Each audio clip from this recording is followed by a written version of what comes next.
I live in New York City, and it's okay there. I live in a nice building. I never lived in a nice place before. When I was growing up, I had no money. I mean, my mom didn't. Didn't matter. I was a child. But I'm not used to it because it's nice. There's like a pretty courtyard with flowers and a fountain with little marble boys pissing. I don't know. What is it with fountains? Like, all fountain sculptors are pedophiles, basically. You can't get a fountain made without... Can you make me a fountain? Yes, I'll get started right away. Oh, yes! Yes! It's finished! And it's just little boys pissing on the face of a Greek god that looks like him a lot. Piss on me forever!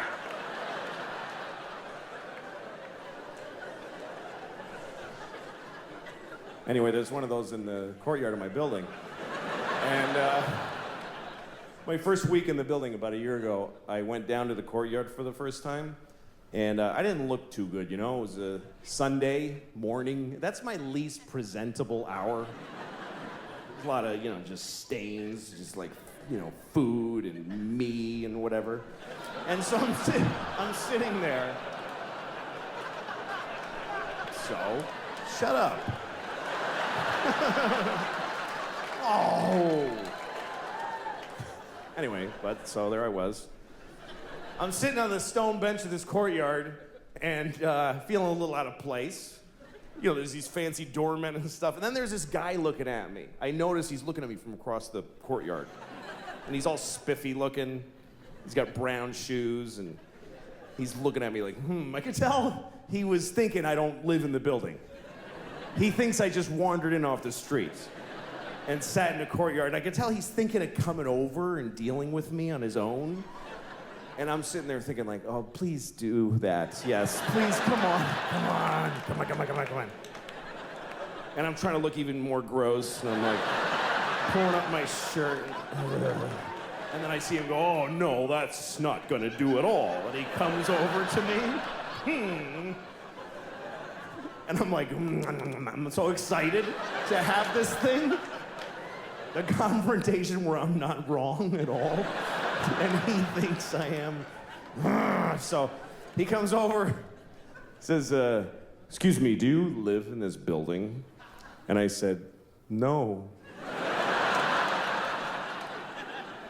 Because why not start there? I said, no. He goes, well, then what are you doing here? And I said, I just need to rest. I'm having a hard time.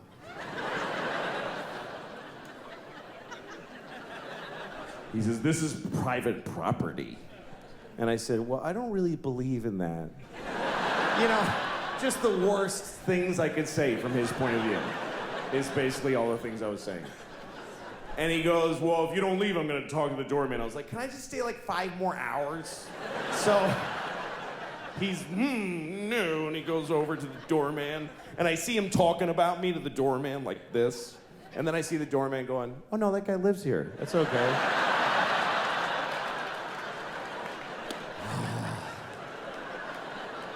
And the look on his face, it was just so, it was this beautiful cocktail of anger and confusion.